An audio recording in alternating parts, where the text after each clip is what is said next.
Now take a 5-minute break before continuing with the next program. But before that, as usual, I would like to remind everyone that CPD points are given for the session.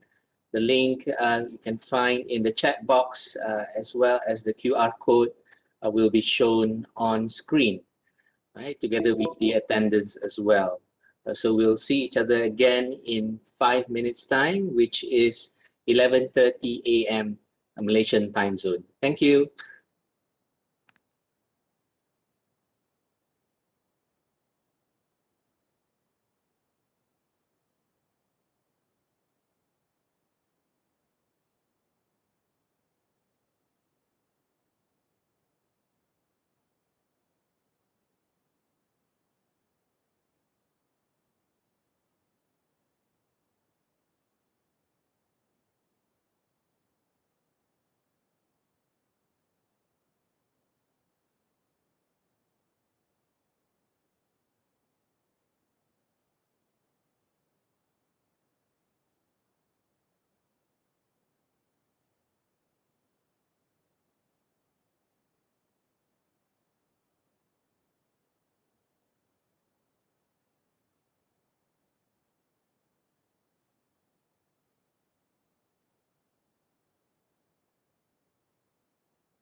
Okay.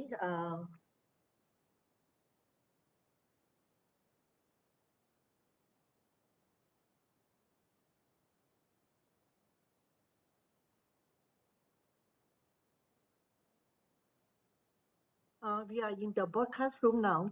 A very good morning. A very good morning all of our panel members, members of Global Higher Education Forum, organizer, and our respected. Okay. We are here today for a forum titled Higher Education, Entrepreneurship During Unprecedented Times. We need to discuss how tertiary education can play a role in this COVID-19 situation. Excuse me, Ms. Hew, we Yes. shall begin in about 3 minutes from now. Oh, sorry, I thought that we begin straight off. Thank you.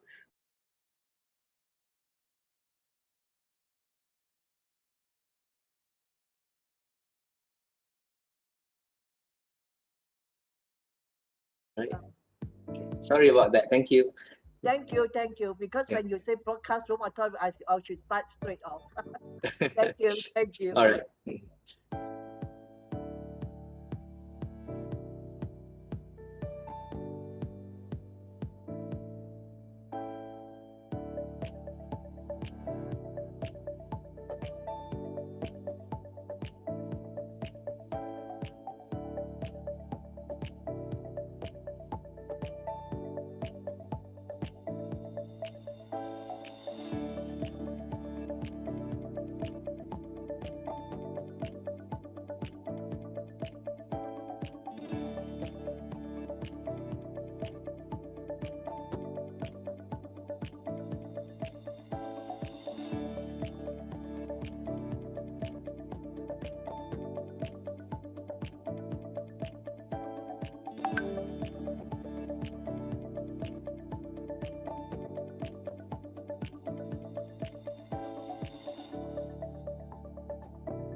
Honorable guests, ladies and gentlemen. Moving on with the agenda, I would like to invite members of our elite panelists for a discussion on the topic of higher education and entrepreneurship during unprecedented times. The panel discussion will be moderated by Ms. Hew Moi Lan, Group Executive Director, Group Chief Executive Officer of SEGi Universiti Malaysia. Ms. Hew Moi Lan was appointed to the board of SEGi International Berhad on 20th of April 2010 and is a member of the Risk Management Committee and Executive Committee of the company. Ms. Hew Moi Lan was appointed as the Chief Operating Officer of the group on 27th of February 2009 and assumed her responsibility as Chief Executive Officer of the group on January 2012. Prior to that, she was the Vice President of Operations and the Principal of SEGi College, Kuala Lumpur, one of the core subsidiary companies of the group. With more than 30 years of experience in the education industry, Ms. Hew Moi Lan has brought an immense wealth of experience and knowledge into the running of the group. In March 2013, she was honored with a Leadership in Education and Training Excellence Award at the Global Leadership Awards. In June 2014, Ms. Hew Moi Lan garnered an award for her contribution to the field of human resource development by HR Community at the Asia HRD Awards. So please welcome Ms. Hew Moi Lan. A very good morning, everyone. First of all, I'd like to thank the panel members of the Global Higher Education Forum's organizer and respective guests. A very warm welcome to all of you. We will start today with our topic, higher education and entrepreneurship during unprecedented times. That is COVID-19 situation. This is a much needed topic that we need to look into, and we will see what we can do to chart out a clear path for all the entrepreneurs that are facing this challenging time. First, I'd like to give an introduction to our panel member. First, Dr. Dessy Aliandrina, Executive Director, Sociopreneur Indonesia. Dr. Dessy is a founder and the Executive Director of Sociopreneur Indonesia, serves Central Bank of Indonesia as faculty member of Bank of Indonesia Institute. She also the subject matters expert, senior advisor on innovation, entrepreneurship education, social entrepreneurship in various institutions and organizations, including BRI Microfinance Center, BDS, advisor on inclusive business at SEGi. Since 2013, Dessy actively promotes foster the growth of social entrepreneurship by way of research, development of programs specializing in applying design thinking and design ethnography. Thank you, Dr. Dessy, for joining us today. The next is Dr. Neelesh Bhatia, Chief Executive Officer, Akadasia, Singapore. The co-founder, CEO of Akadasia, Mr. Neelesh is a creative, result-driven, visionary thought leader for more than 30 years of internationally proven experience in the field of entrepreneurship education, business innovation, media, and technology. Previously, he was the founding center director of Spin-Off, the Entrepreneurship Center of Singapore Polytechnic, where he's a chief architect behind the largest entrepreneurship education network in Asia. Thank you, Trinish, for this fantastic achievement. Providing entrepreneurship education program for more than 15,000 students across the region. Wow, this is fantastic. Now at Akadasia, he's on a mission to humanize digital education for all by empowering educators everywhere with the skill they need to guide the 21st century learner. Thank you again for having you on board today. The next will be Professor Dr. Nick Maheran, who is the Deputy Vice Chancellor, Academic International Affairs, Universiti Malaysia, Kelantan, Malaysia. Professor Nick is currently a Deputy Vice Chancellor of Academic and International Affairs of Universiti Malaysia, Kelantan. She has been trusted with multiple distinctive leadership positions since joining Universiti Malaysia, Kelantan, namely Director of Corporate Affairs, Dean of Student Affairs Alumni, Director for GRIC, Entrepreneurship Center for Excellence, and before holding a DVC of Academic and International Affairs. She was a Senior Director of Entrepreneurship Institute of Universiti Malaysia, Kelantan. She also won many awards nationally and internationally, and among them are Asia Pacific Entrepreneurial Leadership Award by Accreditation Council of Entrepreneurship and Engagement University Europe 2020. Prof. Nick, fantastic achievement. Thank you again for joining us today. Thank you, panel members, for participating in this forum. Let me provide you with some background information on this topic to be discussed. The whole world is facing COVID-19 pandemic situation now. All of us are facing great challenges, especially businesses. Entrepreneurship is one of the key topics. How can the entrepreneur overcome what they are facing now? Hardship is everywhere. It's not Malaysia alone. It's a global issue. It's a global problem. As a higher education institution, what is our role? What can we do? How can we support the situation that the world is facing? And I think higher education institutions like us, our role, Mr. Neelesh, as an educator, we have carried more than 15,000 training for students. Prof. Dr.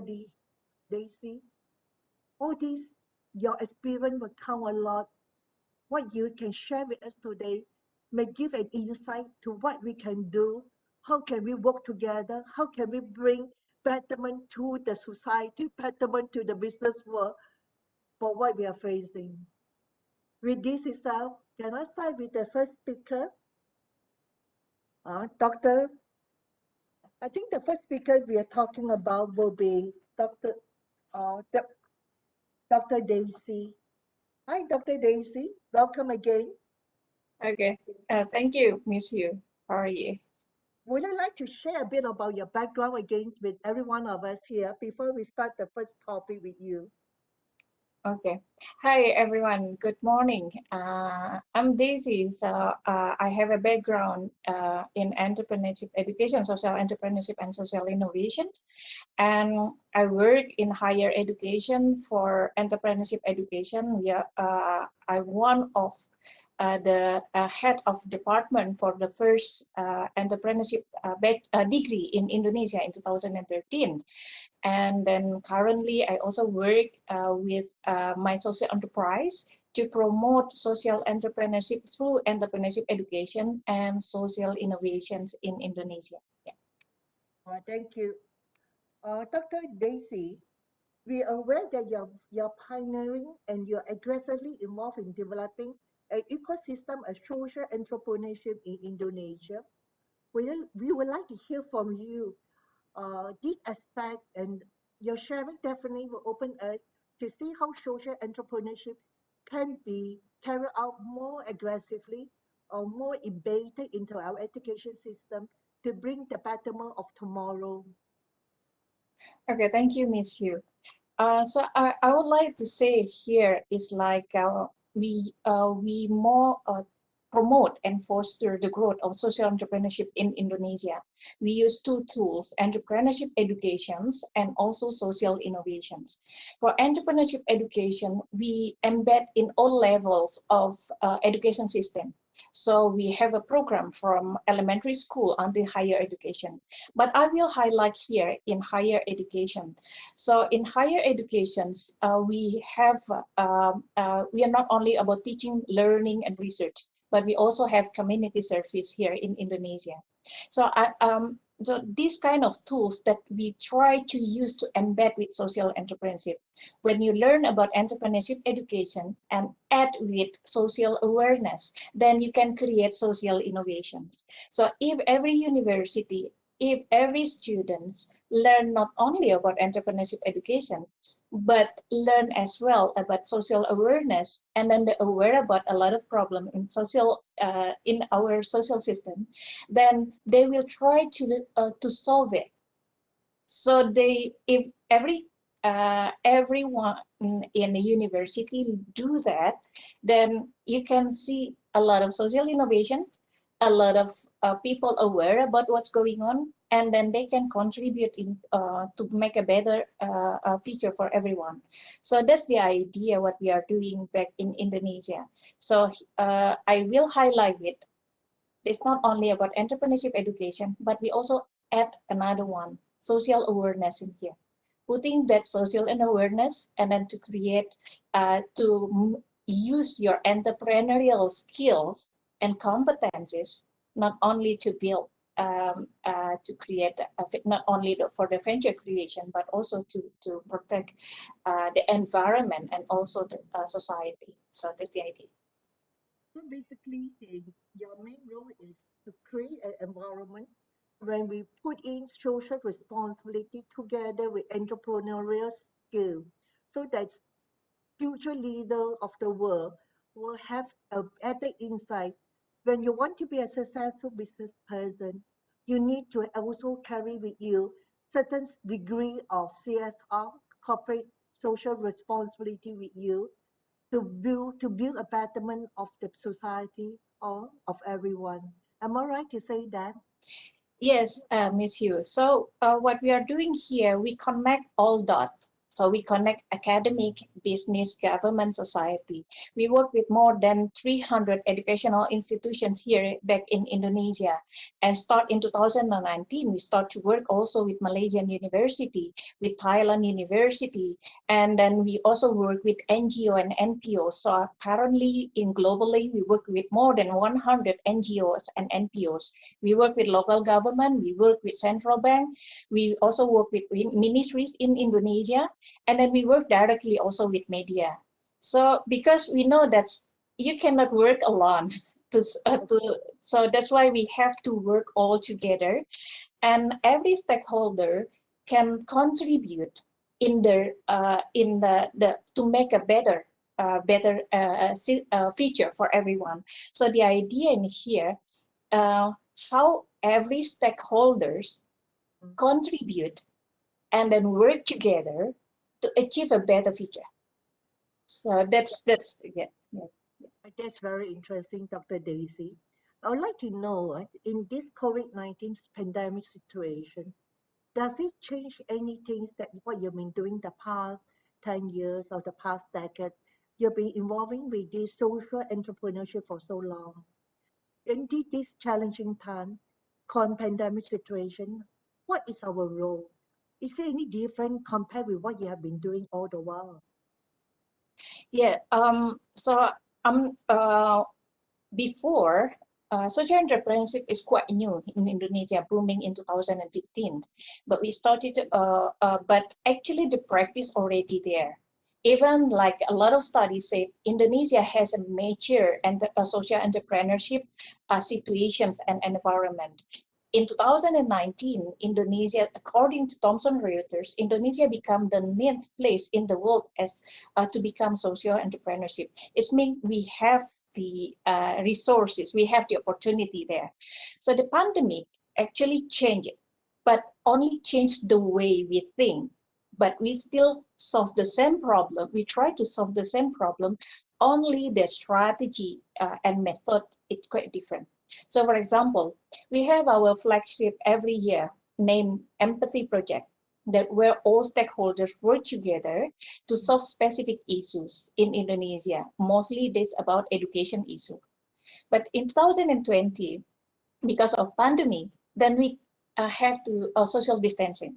Then we cannot, because it's normally every year we gather more than 1,000 people offline. So we have to shift the system. Then we use technology. So what we are doing here in Indonesia, we conducted study from March to May in Indonesia. Then we try what kind of social issues that we have to solve it, urgently need to solve. So we found it, because of the most affected is student, because they have to work from home. But when you go online, there is not many sources available and free sources to learn. So what we are doing, we gather professional volunteers as the professional from business, from the government to involve, and from academics, and we connect them with students, university students. So we have professional volunteers and youth volunteers to work together, so the professional use their knowledge, their expertise to create the educational video. Okay. Then the youngsters make it entertaining. Okay. So last year, more than 300 volunteers worked with us, and this year we have more than 300 volunteers also work with us to create educational tools, and then we disseminate them to the schools, to university. So that's how we work here. Okay. Do you find these pandemic situations have made this social entrepreneurship very critical, more important compared with our good old days, but we don't have this COVID-19? Old days, all of us are very safe, very peaceful. We can go off freely and we can get together anytime or anywhere we want. But under pandemic, all of us are restricted in our movement, and we will communicate very much into online platform. So do you find that social entrepreneurial skill definitely have a more important role to play now compared previously? Yeah, I agree with you. I think it's like people start to realize the importance of social entrepreneurship. So, and they start to realize everyone can contribute, even a small deed. So last year we conducted, we have a theme to engage everyone to join us, what we call it a small act of kindness. So everyone can make a difference. So this year, because after the pandemic, then we realized another social issues because of that's talking about wellness. So this year we have a theme about wellness, and then we ask people to join the campaign, create something to improve the wellness, share about how they maintain the wellness at home and everything. So we have a campaign, what we call it 7 Days Kindness Challenge, and from Malaysia, from India, we have a partner to work with us, and now it's spread around the world. Also, more than 1,000 students in India work with us to campaign this one. So it's mean like they start to realize even the small things you can contribute to the society.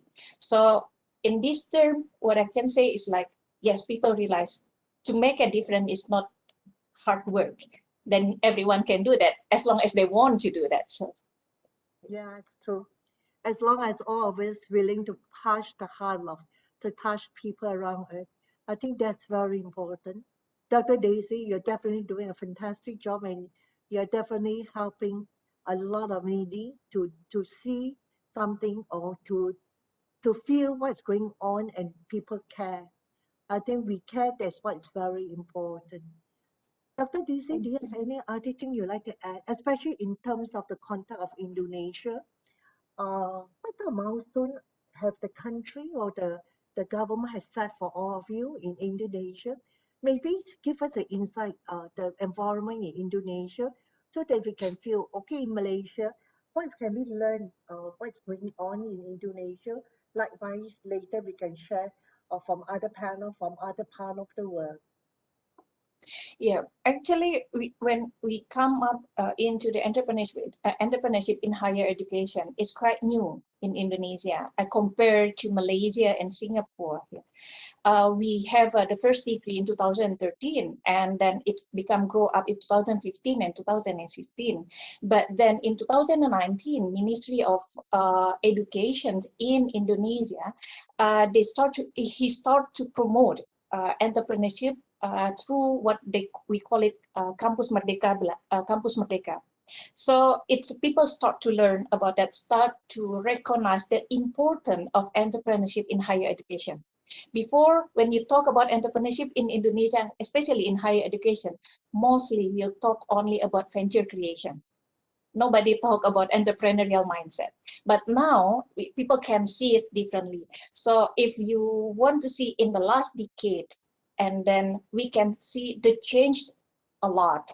It changed a lot, and then the new system appear. We still learn, but we know we are on the right track now. So That's very interesting.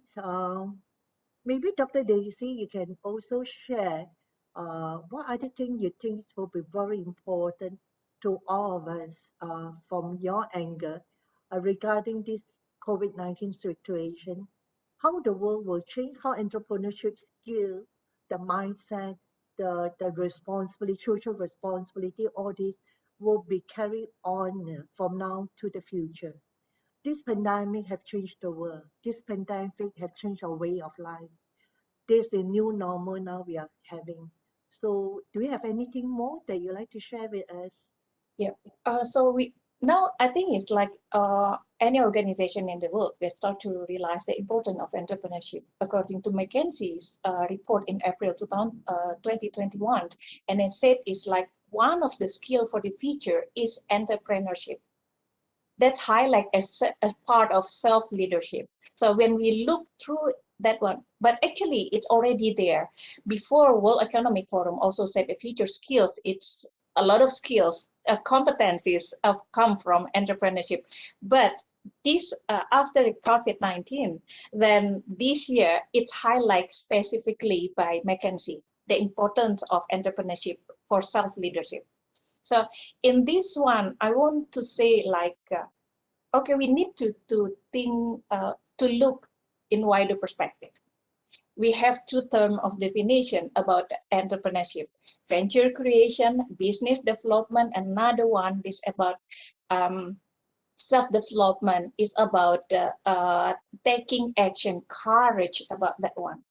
So that's about entrepreneurial mindset. That's about another one that's about a business. So currently, like if you look to the report from the McKinsey said, what kind of employability talents need? One of it, adaptability. They also know how to face with the challenge. Then all of this is, we can see if you're an entrepreneur, you know that you have to be like that. You have to have that kind of skills and competencies. So what I want to highlight in here, we should look entrepreneurship in wider perspective, in broad perspective, and then why we need that one to be agile in this kind of situations, to be able to see the challenges also as an opportunity to grow. So I think that's how entrepreneurship is seen or viewed by many people right now. Thank you, Dr. Dessy. Thank you. I think this is very informative and I really like what you have shared with us. May I move on to the second speaker? Yeah. Thank you so much, Ms. Hew. Thank you. Hi, Mr. Neelesh. How are you? Hello, Dr. Hew. Thank you very much. I'm good. Thank you. Thank you. I'm looking forward to have a sharing session with you. I know you have educated more than 15,000 students and entrepreneurship skills. It's a remarkable achievement. Means I have run a university for so long, to able to train this spectrum of number of students is something really a great milestone. Can you share with us what kind of challenges you normally face when you conduct this type of platform, when you're educating this type of entrepreneurship to such masses of people? I think, first of all, I have to kind of clarify that when we talk about 15,000 students, I can't do that alone. I have to work with other educators. Okay. So I have to, kind of say thanks to all the other educators who actually worked with me on this from around the region, actually. And I think the biggest challenge is, actually, there are a couple of things. So the first thing is, I personally believe that the word entrepreneurship is overly glamorized. We keep on we keep on, pushing this word entrepreneurship, and even in the media, we keep on seeing reports of how startups are raising funds and how they're becoming successful. Somebody's raised $1 million and all of that kind of stuff. And this gives the wrong impression to a lot of young folk out there that it is easy to really start a company and to basically, become a millionaire overnight. It doesn't happen that way. So that's the first big problem, and the challenge is to change that mindset with the young students, is to that, you don't get into entrepreneurship just because, you see Elon Musk or, Grab or any of these kind of companies making it big. So that's not the reason why you should start a company, number one. Number two, the challenge is, uh, in terms of what are we teaching, how are we teaching the courses. um, Dessy was right earlier when she said a lot of focus has been made on venture creation initially, and also the way the lessons have been being taught, generally speaking, are still the old chalk and talk fashion, or the PowerPoint and talk. I'm the professor, I'm the lecturer, I've got my PowerPoint slides, 35, 40 slides, and I will talk. I will explain to you the various concepts of entrepreneurship, and you just sit there and listen.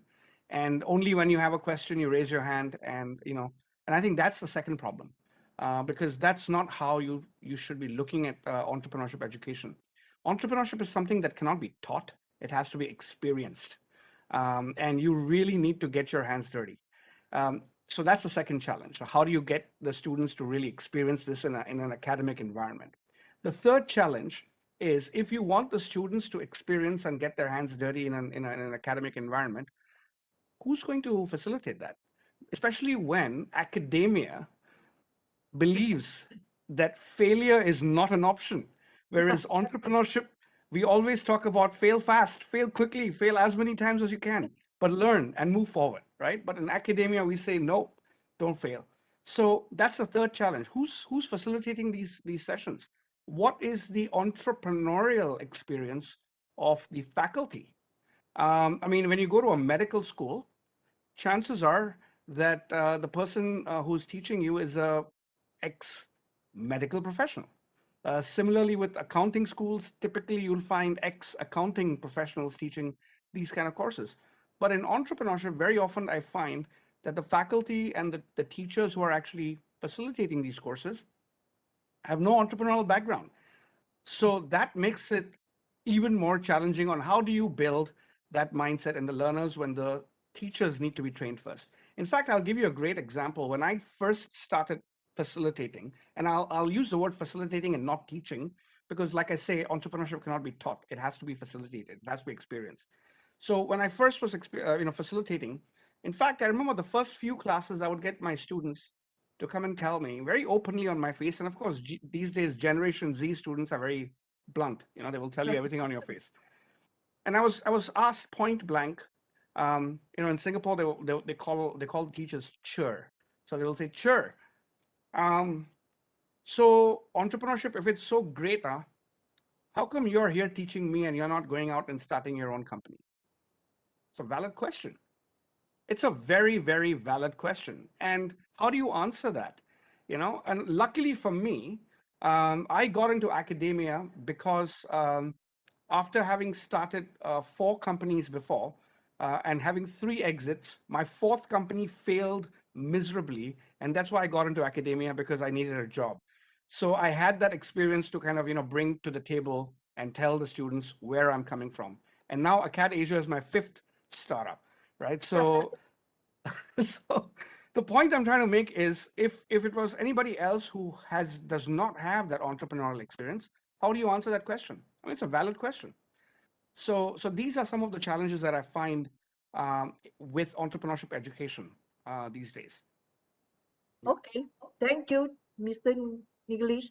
Very good, very very explicit. You explained exactly what the student is what we are going through as an educator. Yep. Students are nowadays, they are very direct, and everyone want to earn fast. They want to set up their own business. I want to be an entrepreneur. I want to earn my million, without considering the other aspect. by Dr. Dessy have highlighted the social aspect of it, which is very good.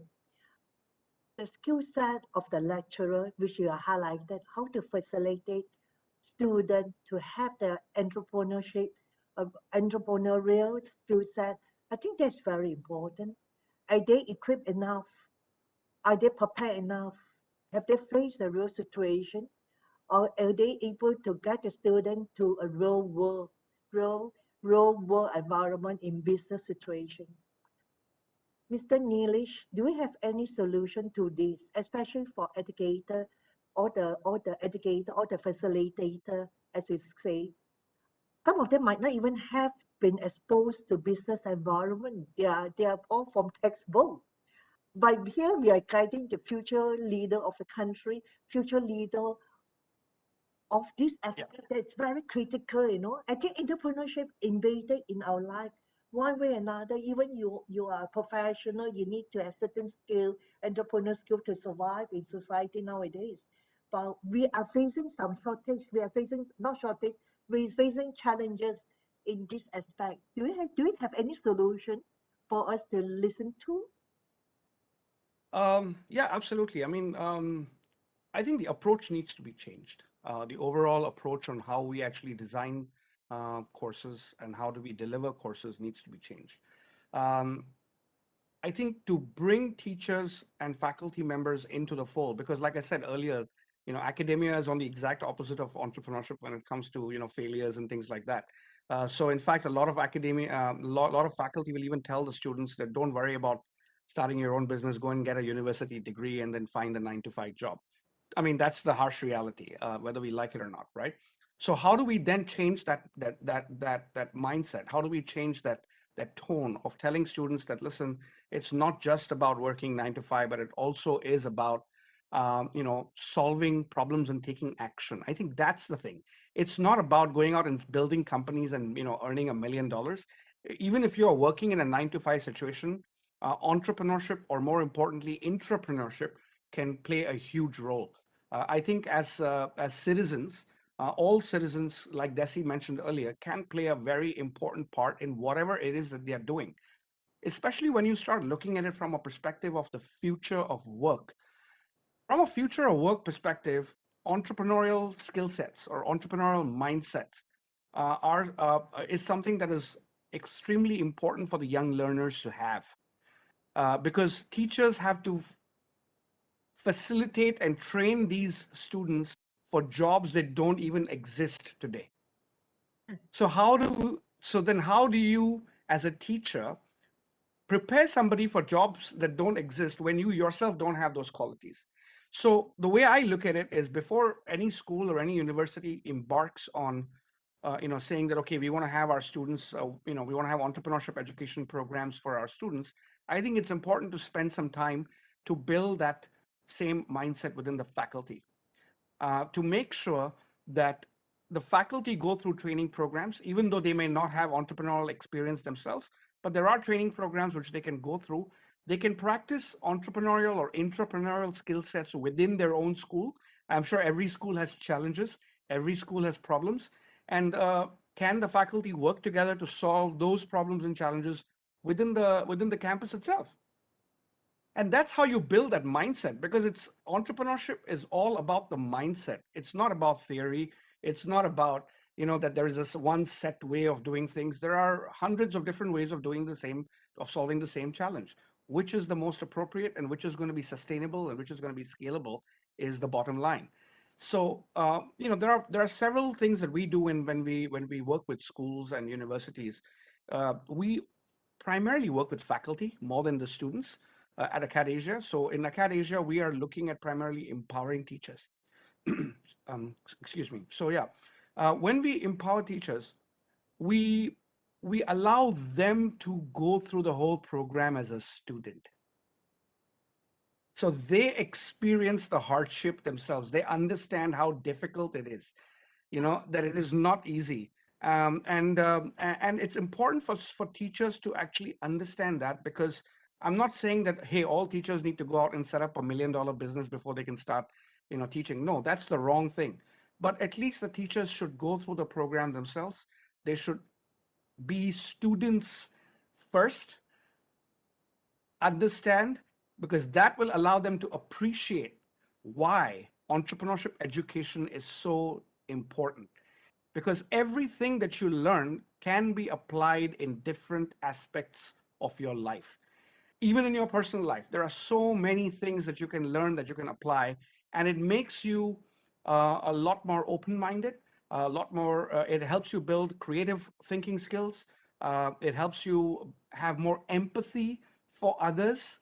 And it also allows you to take action when you see some problems, rather than just standing back and saying, okay, I'll just wait, I'll wait for Dessy to go and solve the problem.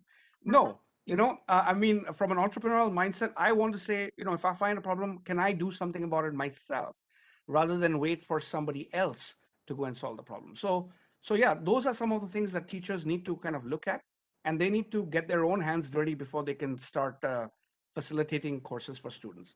And this will also help them design their courses better.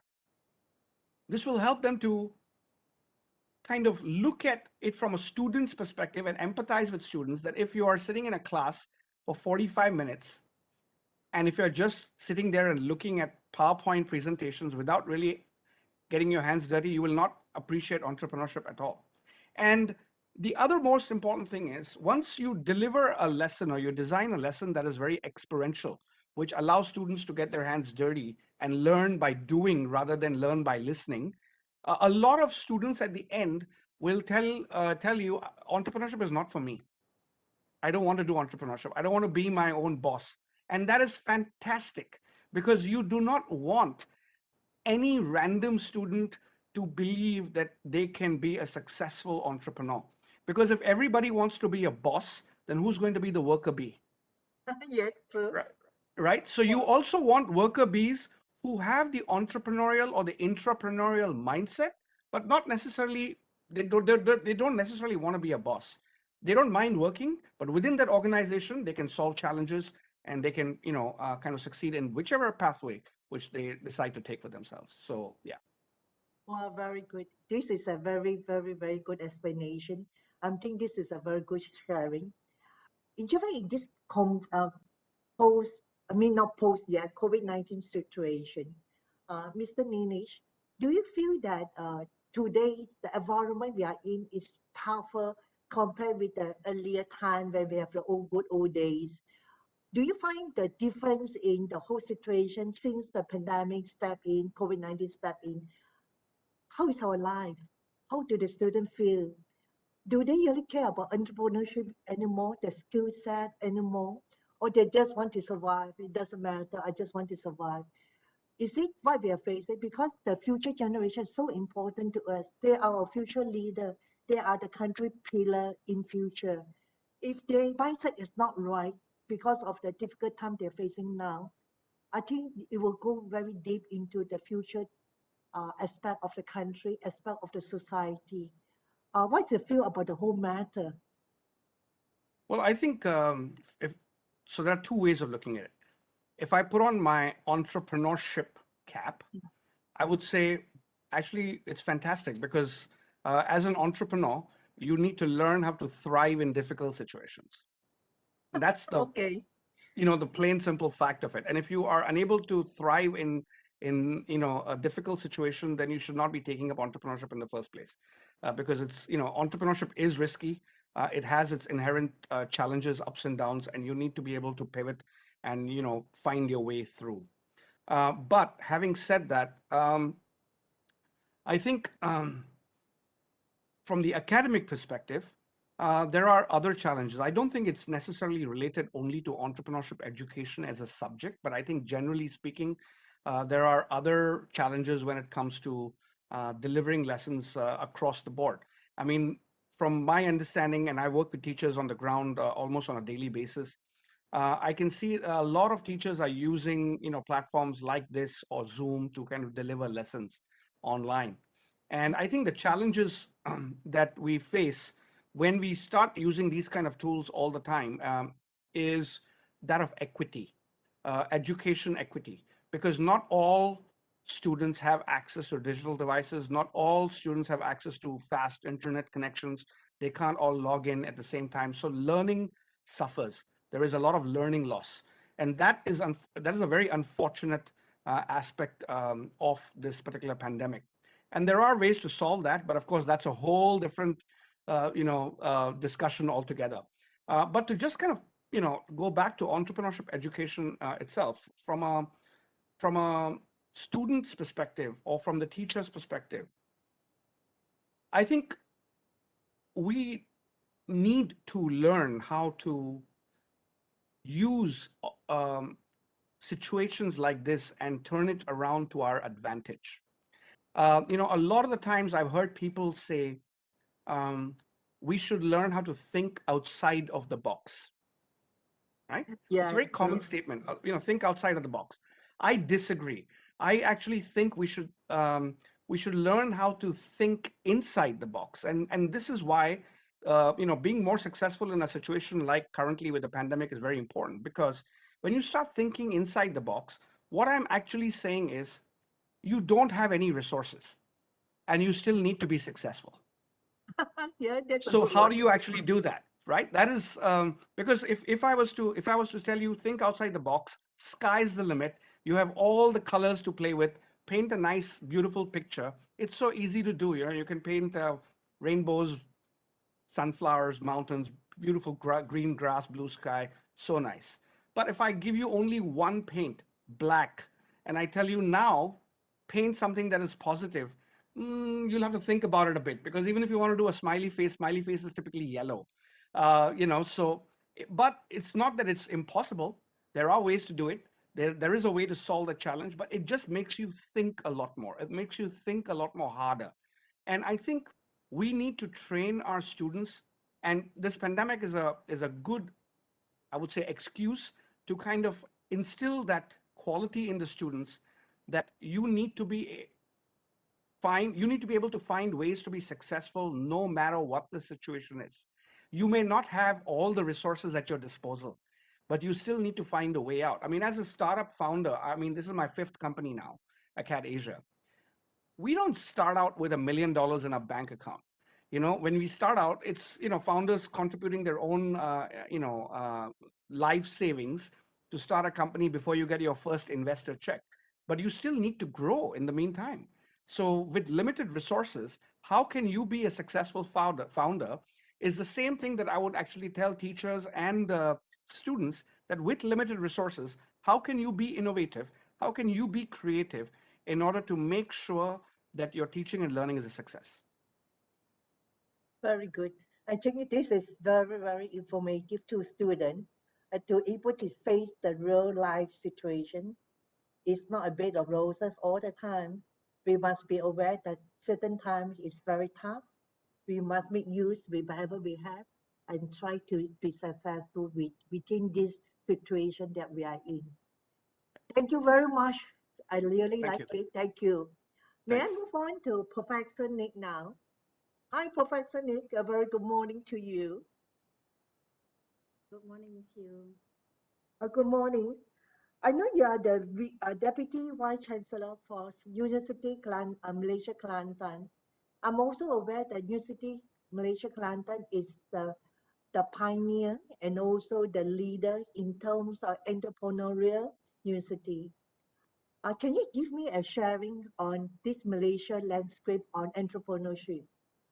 Do you like to share with us how Malaysia strike off this aspect in terms of tertiary education, and what is our milestone and what we hope to achieve? Thank you, Ms. Hew. Okay, thank you also for the organizing committee for inviting me today. All right, I just want to speak on the general view of Malaysian governments towards entrepreneurship. So let me give a few chronology where Malaysia starts to think of entrepreneurship is the main agenda to be focused at the university level and be more structured. So due to the importance of entrepreneurship in Malaysia, UMK was established. As you all know that Malaysian public university were divided into 3 categories, and we are the focus universities that focusing on entrepreneurship. And we were established in 2006. So with that establishment, it's actually from the mandate of the government that our university main focus is, of course, to develop entrepreneurial graduates, like what Prof. Neelesh said earlier, those who have entrepreneurial mindset, as well as entrepreneurial, they call it graduate entrepreneur, which is sustainable in the market. We don't want our graduates not able to sustain when they graduate and become an entrepreneur. So that is the main goal of the establishment of UMK in 2006. And looking at on the enhancements of entrepreneurship at ministry level, it begins in 2010, where MOHE, which is Ministry of Higher Education, make it compulsory for all public universities to have centers of entrepreneurship at their university. So now it is not just UMK that have to think of entrepreneurship. Seems like other university, especially public university, were urged to also think of entrepreneurship education, as well as bring in students towards entrepreneurial mindset. So with this establishment, there are new action plan from 2010 to 2015, and currently we just launched entrepreneurship action plan for 2021 and 2025.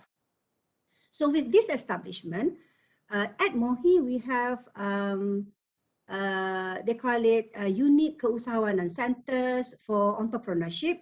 And these centers provide support in terms of funding, national programs, as well as collaborators to the IPTs to make sure that entrepreneurship being run accordingly. And of course, currently, with the establishment of Ministry of Entrepreneurship and Cooperative, National Entrepreneurship Policy 2019 has indicates that Malaysia will become entrepreneurship nation by 2030. So therefore, again, the responsibilities were given to the university to make sure that our graduates has more numbers of becoming entrepreneurs as compared to previous years, right? Okay. So when it comes to UMK, it's quite challenging when people ask, being an entrepreneur at university, what's different are you from other public universities? So we have kept our target that by 2030, our students has to graduate and become entrepreneurs. And as for now, ministry has said at least 4% of the university graduates has to become entrepreneurs 6 months after they graduate.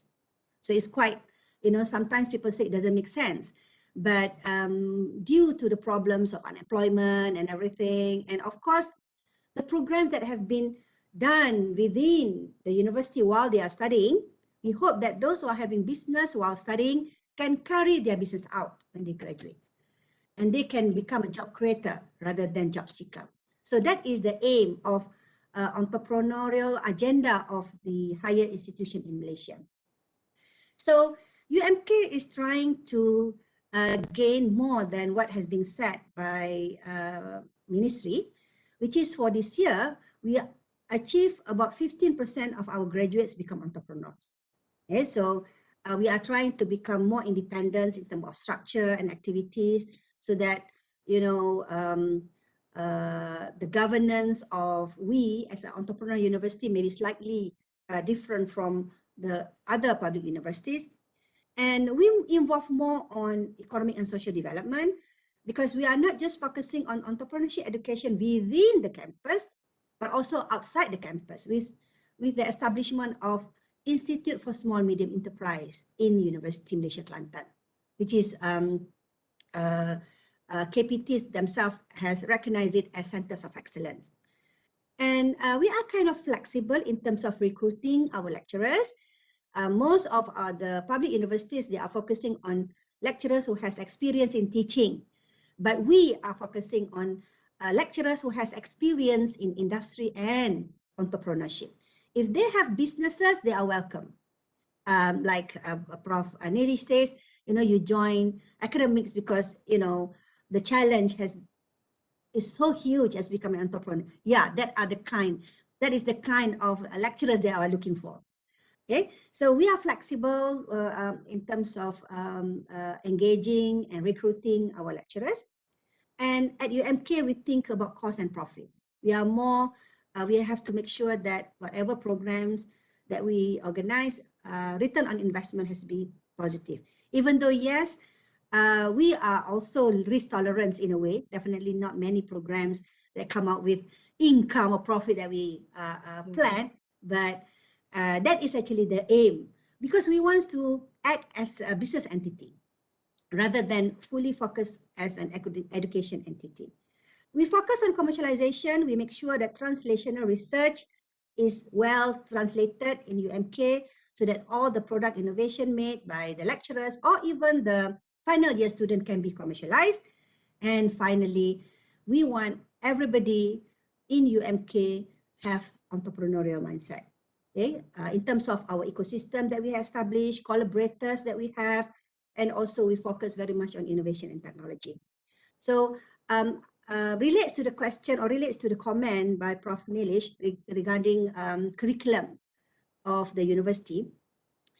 Early of the year, the minister has officiated one new curriculum on entrepreneurship education developed by UMK, which we call it Entrepreneurship Integrated Education, EIE, which we focus on work-based learning approach, more experiential learning, like what Prof. Neelesh has been shared just now. And also I want to share that UMK has one special program, which we call it 2U to I, which is mooted by the minister, previous minister, Dr. Idris Juso, but UMK successfully has graduate more than 100 students under this 2U to I.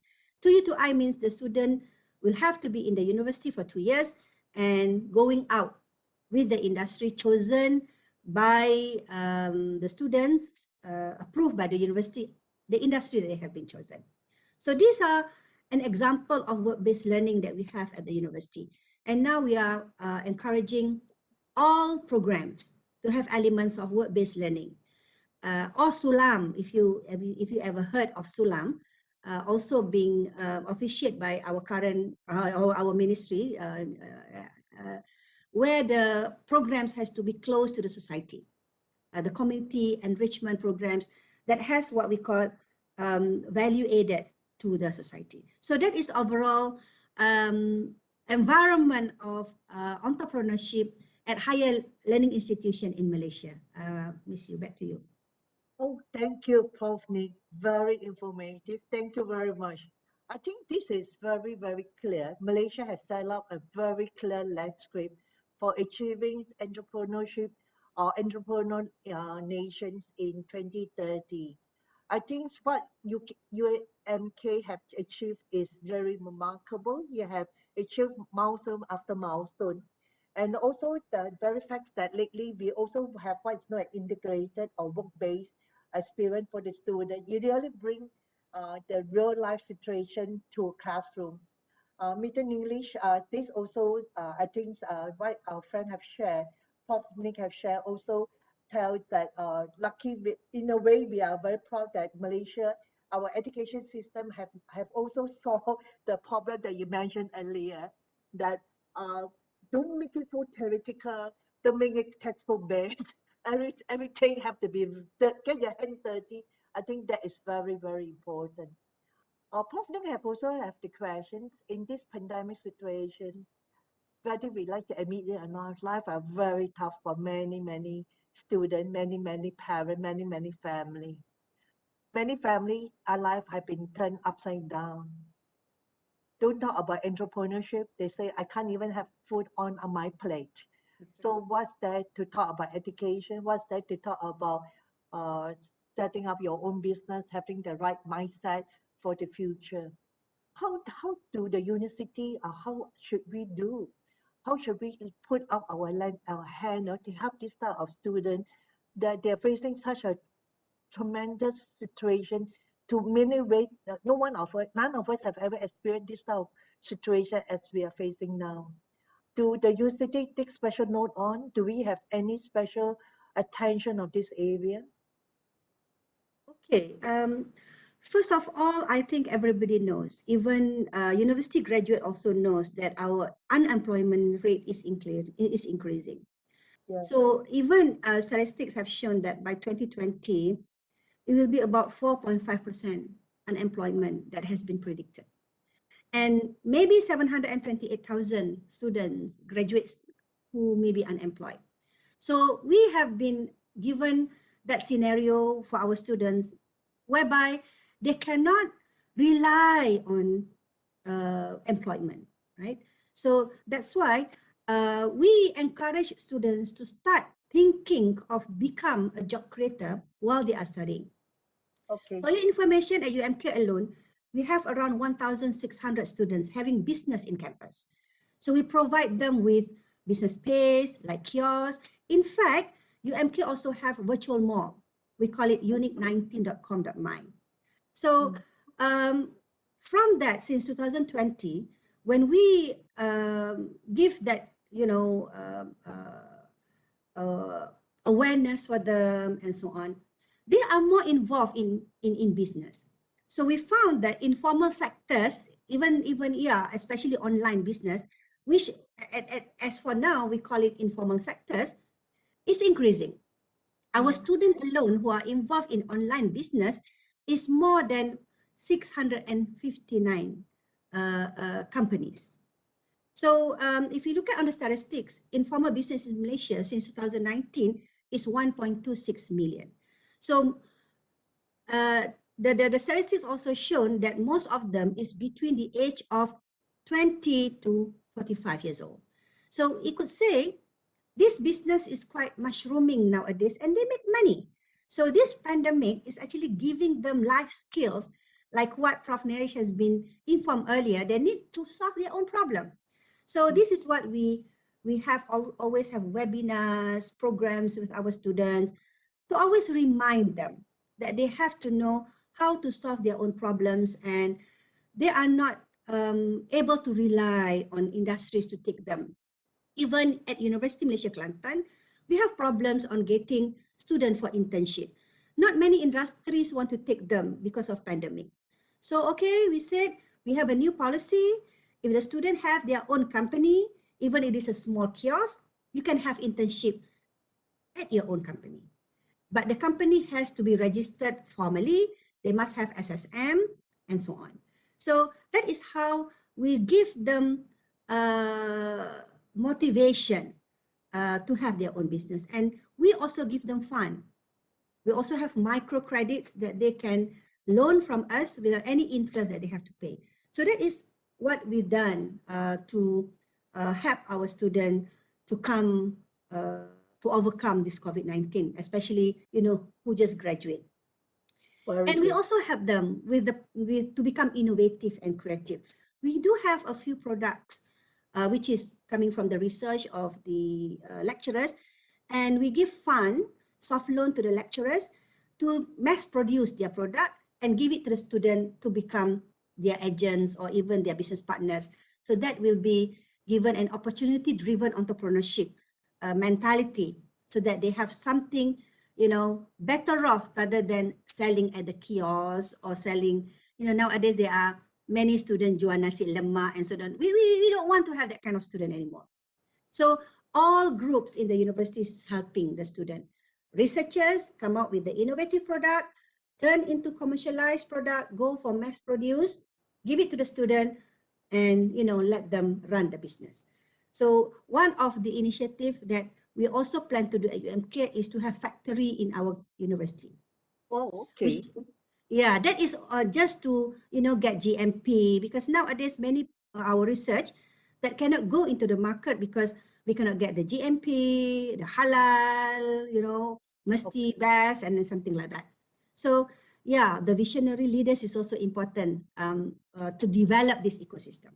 So that is one of how we overcome the challenge of COVID-19 to our students, especially those who are graduating in 2020 and 2021.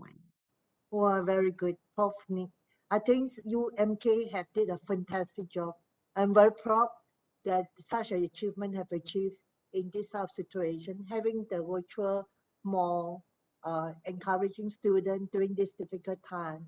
They got an avenue. They don't need to let go their study. They can be an entrepreneur at the same time. Okay, the work-based environment. I think this is fantastic. This is something that I'm very proud of for UMK to achieve this. Thank you, Prof.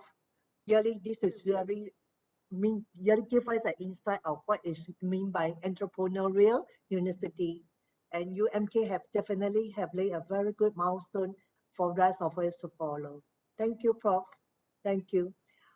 Okay, it seems that we have the sharing from the three panelists, Dr. Dessy, Mr. Neelesh, and Prof. Nick. I think now it's time for the question and answer, a question from the general public. I think there are some questions posted up. I think some questions are directed to Dr. Dessy, some are directed to some of you. Maybe we start with Dr. Dessy. Are you able to read your question? Dr. Dessy, are you able to read? Okay, maybe you can start with your question first before I pass on to the second speaker, our second panelist. Okay, yeah. Thank you for the questions that asking, do the project involve seed funding or the students have to figure out themselves? Okay, so for this question, I would say it's like, as a social enterprise, we support some of them, but we never full support, because like how can you become a how can you become entrepreneur if you cannot find a way by yourself? So what we are doing here, like for the students, we provide 100 scholarship for training as an entrepreneur, but you have to provide the way how to reach our place. So it's like we give you full training for free, but you have to find your way how to come to our place, and then how to stay and how to provide yourself with, because like that's a kind of one of our entrepreneurship for youth. Because like if you provide everything for them, they don't know how to struggling, and they don't know how to survive in limited resources. And then they don't know how to use their talents to create opportunities. So some of our program, so the program is, if they enter the program, we will connect them with SMEs. Why we need to connect them with SMEs? Because some of them think it's SME, just SMEs. And then they think like when you do something, it has, now the students, they always think about startups, that's it. Okay, they have to have a huge amount of money to start things. They're not going. I really agree with Mr. Neelesh. Said like you have to have a lot of resources when you start things, but then we connect them with SMEs. They come into SMEs, work with them, live with them, learn what they are doing. Then can you do that? Then so that's how we teach them. So in this we more talking about not financial resources, but how they have to prepare themselves as entrepreneur. I mean, like you can learn about hard skills, but you need to have the mindset first. How can you become entrepreneur without a mindset? So that's the idea. So that's I hope that answer your questions. The first question.